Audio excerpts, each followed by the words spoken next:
welcome back to Up the Villa podcast. Welcome to Transfer Hub, your home of Aston Villa's transfer news, rumours, latest news, breaking news. You'll find it here over on Up the Villa podcast. If you are new to our channel, make sure you are subscribing, smash a like and comment your thoughts in the comment section down below. This episode is brought to you by SofaScore. You can scan the code that's on the screen right now, download it for free, or click the link that's in the description. Helps the channel out massively.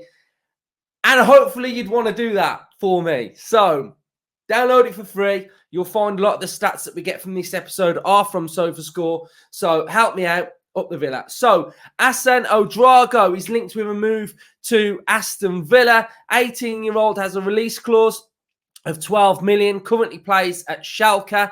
Bayern Munich have been interested, but it looks like Aston Villa are in for this player and a move to Bayern isn't on the cards anymore. The kid is going to be an absolute wonder kid. He's got so much talent. It's unbelievable. And I'm really excited by this one. Aston Villa are in the conversation for Ouedraogo as well. So we'll get stuck into it then. The rumour is coming from Florian Plettenberg. So this one has been doing the rounds for the last couple of days now, with rumours of Ouedraogo potentially going to Bayern Munich. So let's have a look at what's been going on and where we're at and the stage that we're potentially at with Assan Ouedraogo.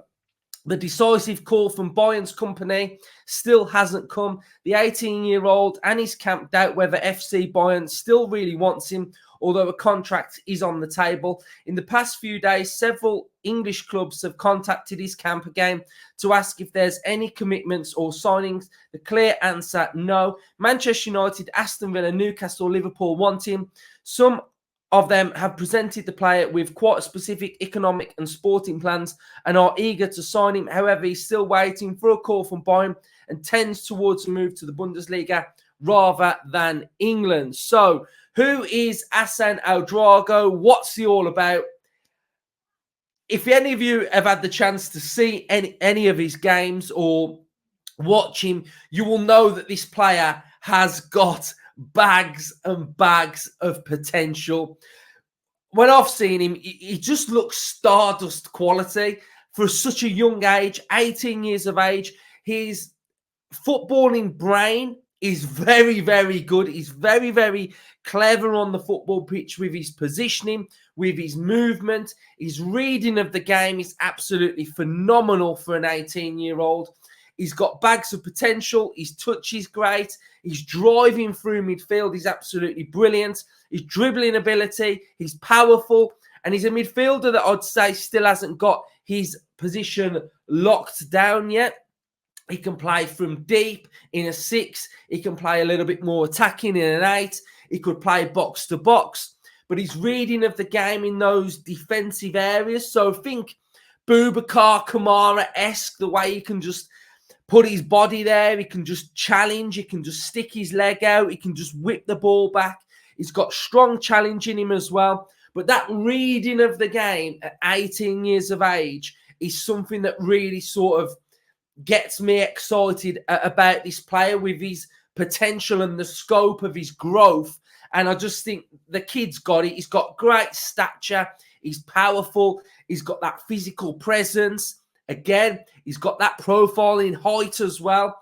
And when I just look at him, I just watch and I just think, I can see you in like 5-6 years' time, absolutely just bossing games at the highest level. So this one for me is really, really exciting. And I think if we can be involved in this deal for Assan Ouedraogo, then, you know, the future is starting to look very, very bright for Aston Villa if it's not already.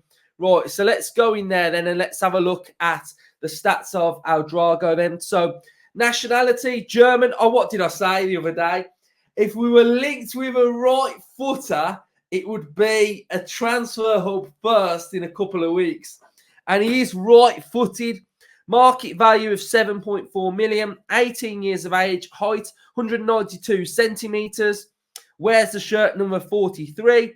And they have got him in that defensive midfield role, but I think you could put him anywhere in that midfield, left, right, central, deep, advanced. I think he could play in any of those roles wherever you wanted to mould the player as well. So let's have a look then at some of his actual stats. So SofaScore rating, we have got a 6.83 in Bundesliga 2. We have got 17 matches played, started 9, averaging 49 minutes per game with 3 goals. This is what we want to be looking at, though. We've got assists, but we've got accuracy per game at 79%. In his own half, 88%. Opposition half, 72%. And then some more of the defending stats. So ball recoveries per game, 2.4. If we have a look at FBref now, you'll be able to see some of his key attributes. Progressive carries per 90, 2.29. Successful take-ons, 3.38. Touches, 3.70. And progressive passes received, 3.81. So those are pretty decent. Aerials won 1.42. Shot creating actions, 3.81 as well. If we go to transfer market now, they're valuing him at 8 million euros. We can see central midfielder, attacking midfielder, and a left winger, which, yeah, he can get into those attacking areas, but I wouldn't write on paper that he can play on that left wing. So we can see here as well, under 16s with Germany, 6 appearances and 1 goal. We've got under 17s, 17 appearances and 1 goal. And under 18s, he's yet to make that debut as well. And we can see this is where his career started. So Schalke Youth, I'm not going to butcher the first one. And he's played 17 times in Bundesliga 2 for Schalke. And that shows how far Schalke have actually dipped in German football as well, playing in that second tier.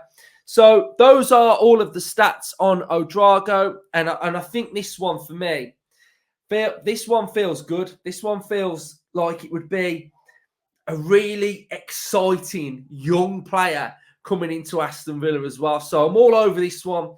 Really like it, like the profile. I know we like to sign quite a lot of midfielders at the minute, but I think Unai, you know, he does play with those midfielders as well, doesn't he? Plays with 4 in the big games. So this is one to keep an eye on. One rumour that I will not be giving any time to yet, anyway, unless it materialises, is the Weston McKennie swap deal with Douglas Luiz. Now, this one is just, it's got to be bare jokes, surely. It's got to be jokes. I think what happens with the Italian media and rumour mill is once one of them gets wind of something, then they all start to like jump on it together. There's different sources and different rumours in a transfer window, the way in which different ones work. And the Italians are a bit of a mess all over the show. So one of them's gone with it and then they're all going with it. And one thing that I will say about any swap deal is, when was the last time you ever saw a swap deal? Like, I can't remember ever seeing a swap deal. Like, did that used to happen years ago? I don't know. But if Aston Villa are on a PSR level, right, and we've spoke about this level, so we'll go technical here. Here's PSR. Here is you're getting the points deduction. I think Villa are like here, right? So we've got wriggle room, yeah? We can do stuff, whatever. We can sign players. But we may have to wriggle around a couple of players, sales. I'm not saying who they're going to be because we've been there, we've said it, we've gone down that road. The worst thing for PSR is to have a player and swap him for another player, because there's no money that has gone through PSR. The one thing Aston Villa need are numbers on a piece of paper. That is the most important thing that we need. So we deviate. So if we're over here and we've got this sort of like money here that we are sort of working with, and you sell a player, then it goes like this. See how your budget increases when you sell a player, right? Swap him and you're just staying there, and it's like pointless. So it's all about money coming in. You look at the Cameron Archer deal last year, that was really clever. Instead of Villa just loaning him, we sold him, and yeah, I think he's coming back. So he's going to come back. But what you've ended up doing is a glorified loan where you're getting a fee for that player for the year. So on your books, that specific period, you've got Cameron Archer leaving for, what was it, 18 million? And we may have to buy him back, but then you sort of, maybe for a little bit more or whatever. But you see how it's worked like that. So this swap deal talk is just absolutely ridiculous and doesn't help Villa whatsoever. So swap deals are not happening at Aston Villa, and it will be money for a specific player. One thing that I will say about Weston McKennie is it's important to sometimes not taint players with sometimes specific moves, because you've got to take into consideration where that team was, where they were fighting for, what was that specific role they were asked to do, who was the manager. And then you've got to start to flip it and think, well, what's he going to be doing at Villa? Who's the manager at Villa? Can a player improve? So personally, for me, I never look at a player and think, oh, you flopped it there. Why do we want you? Because you flopped it there, if that makes sense. Because it's a completely different scenario of what we're in now. Like, i.e. Ross Barkley started well, got injured, ended up poor, lost his way a bit at Villa. But just because that happened at Villa the first time doesn't mean that's going to happen at Villa now, because look at our manager, look at our system, look at how everybody improves, look at how everybody gets coached. And we can even start looking at sort of like Morgan Rogers, when we were getting Borough fans saying we're happy to let him go. He's not even our best player. Why do we want him? He's not that great. Unai Emery gets his hands on him, nurtures him, coaches him before the injury. First name on the team sheet. He's playing that well for Aston Villa. So in that short space of time, we've gone from signing a youngster that even Middlesbrough don't really want to now him absolutely thriving at Aston Villa. So the one message I would send out in this transfer window would be that whoever Unai Emery wants to sign and whoever comes through that door is going to be a very, very good player for Unai Emery. Because you go through this whole team and you start looking at who we've actually signed under Unai Emery. And you're looking at, Moreno, Pau. We're looking at Rodgers, Duran to an extent, Diaby. All of these players have done really well, and their scope and their growth and their levels can improve even more. So Unai now has looked at Villa, and he's now been here for like a year and a half, and he knows what he needs. So the specific signings that he gets in are here for a reason, and Unai's judgment and Monchi's judgment is going to be very important for the way that we move and go into the Champions League. I mean, I watched Champions League last night, and I loved how elite it was. I loved how all eyes are on it. And I just kept thinking about Villa, like all eyes will be on Villa. And that's so important. And I know Dortmund have been in the Champions League for years and they've got so much experience, but they've played really well against Real Madrid. And outside of Villa, fans are going to be looking at it going, they're not going to get out. They're not going to get out of the group. They're not going to do this. They're not going to do that. But if we build this team now, we can achieve anything. And I'll go back to my quote that's on my table. There's no limits to our dreams.